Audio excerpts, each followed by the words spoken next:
বাড়ি থেকে পালিয়ে গেল অনুরূপ আর বৃষ্টিলেখা। কথা বলছি ফাগুন বউ সিরিয়াল নিয়ে। তাহলে এবার রোদ্দুরের ঠিক কি হবে? কারণ রোদ্দুরই তো এই সমস্ত কিছুতে সাহায্য করলো। এই সবটাই বলবো আজকে তোমাদেরকে। তবে তার আগে বলবো যে যারা যারা এখন অব্দি চিরকুট ইনফিনিটি চ্যানেলটিকে সাবস্ক্রাইব করোনি, নিচে দেখো সাবস্ক্রাইব বাটন আছে, সেখানে গিয়ে সাবস্ক্রাইব করো আর তার পাশে থাকা বেল বাটন অবশ্যই করে ক্লিক করো আমার ভিডিও সবার ফার্স্টে পাওয়ার জন্য। তো রোদ্দুরকে খুঁজতে এবার পুলিশরা হানা দিল রোদ্দুরের হসপিটালে। তো সেখানে একটা ভালো রকমের ড্রামা ক্রিয়েট করে রেখেছিল রোদ্দুরের স্যার। তার কারণ সে তো জানতো যে রোদ্দুর ছেলেটা খারাপের জন্য কোনো কিছু করে না, সে সন্ত্রাসবাদীকে ইচ্ছা করে আশ্রয় দেয়নি, সে চেয়েছিল তার ভাইয়ের ভালোবাসাকে বাঁচানোর জন্য। তো যাই হোক, স্যার মোটামুটি একটা মিথ্যে কথা বললো যে দরকার ছিল সেই জন্য আমি ফোন করে ডেকে নিয়েছি, রোদ্দুর 3 ঘন্টা আগের থেকে এখানেই রয়েছে। কিন্তু পুলিশের চোখ বাবা, পুলিশের চোখ কিন্তু অতটা খারাপও না। তো যাই হোক, পুলিশ বলে যে যখন এসেছে তখন নিশ্চয়ই ফোন করা হয়েছিল, আর ফোন যখন করা হয়েছিল তখন নিশ্চয়ই কল হিস্ট্রিটাও থাকবে। তো এই সমস্ত নিয়ে কথা কাটাকাটি শুরু হতে থাকে। আর এইদিকে স্যার তাকে চেষ্টা করে, স্যার রোদ্দুরকে যেভাবে হোক বাঁচানোর চেষ্টা চালিয়ে যায়। ওদিকে মহুল যে ভাবছে যে প্রথম দিন থেকে আমার এই সমস্ত কিছু নিয়ে সন্দেহ ছিল বৃষ্টিলেখার বিষয়ে, এবং আমি এই বিষয়টা রোদ্দুরকেও জানিয়েছিলাম, সেই রোদ্দুর আমাকে এসে সমস্ত সত্যিটা কেন জানালো না, কেন নিজের বিপদ নিজেই ডেকে আনলো। এছাড়াও একটা বিষয় রয়েছে, সেটা হচ্ছে যে মহুল এক প্রকার অভিমানী করলো রোদ্দুরের উপরে।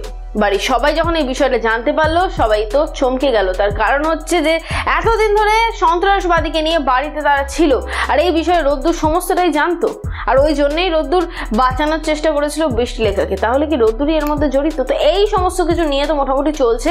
আর এদিকে ময়ূরাক্ষী দেবীর তো ট্যাঙ্গস পড়া কথাবার্তা রয়েছেই।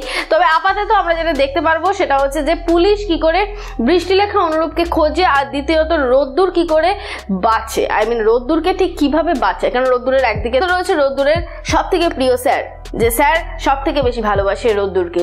সে নিশ্চয়ই কিছু না কিছু ভাবে চেষ্টা করবেই যে রোদ্দুর যাতে বেঁচে যায়, রোদ্দুর যাতে ফেসে না যায়। কিন্তু শেষ রক্ষা হবে কি রোদ্দুরের, সেটা জানতে গেলে যেমন ফাগুন বউ সিরিয়াল দেখতেই হবে, তেমন তারই পাশাপাশি তোমাদেরকে জানিয়ে রাখি যে বৃষ্টিলেখা আর অনুরূপ তারা তো পালিয়েছে পাহাড়ে একটা জায়গায়, তারা গা ঢাকা দিয়ে এখন থাকবে। কিন্তু কোনো রকম ভাবে যদি জানাজানি হয়ে যায় তাহলে কি রূপের গানের লাইফটা টোটালি শেষ হয়ে যাবে। কিন্তু আরো একটা কথা তোমাদেরকে জানিয়ে রাখি, সেটা হচ্ছে যে অনুরূপ আর বৃষ্টিলেখা এরা দুজন তো এখন পাহাড়ে আছে, পাহাড়ে গা ঢাকা দিয়ে তারা থাকবে। এরই মধ্যে শোনা যাচ্ছে যে বৃষ্টিলেখা নাকি প্রেগনেন্ট। তাহলে কি এই প্রেগনেন্ট অবস্থাতেই অ্যারেস্ট করে নেবে বৃষ্টিলেখাকে, নাকি বাচ্চা হয়ে যাওয়ার পরে ধরা পড়ে যাবে বৃষ্টিলেখা? কি হবে, কি হতে চলেছে? আর যে বাচ্চাটা হবে সে সুস্থভাবে এই পৃথিবীতে আসতে পারবে তো? রূপ পারবে তো তার ওই স্মৃতিটাকে নিয়ে সারাটা জীবন আঁকড়ে ধরে বেঁচে থাকতে? বৃষ্টিলেখাকে তো হারাতেই হবে বোঝাই যাচ্ছে, কিন্তু তার ওই ছোট্ট বাচ্চাটা তাকে সুস্থভাবে পাবে তো? এই সমস্ত কিছু জানতে গেলে তোমাদেরকে দেখতেই হবে সিরিয়াল ফাগুন বউ। তবে আরেকটা কথা শোনা যাচ্ছে, সেটা হচ্ছে যে এই যে বাচ্চাটা জন্ম হতে চলেছে অনুরূপ আর বৃষ্টিলেখার, এই বাচ্চাটা ঠিক কি হবে?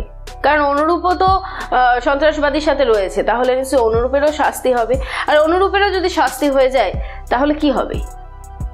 এই সমস্ত কিছু জানতে গেলে তোমাদেরকে এখন কিন্তু চোখ রাখতেই হবে সিরিয়াল ফাগুন বউতে, স্টার জলসা HD-তে ঠিক রাত্রি 8:30টার সময়।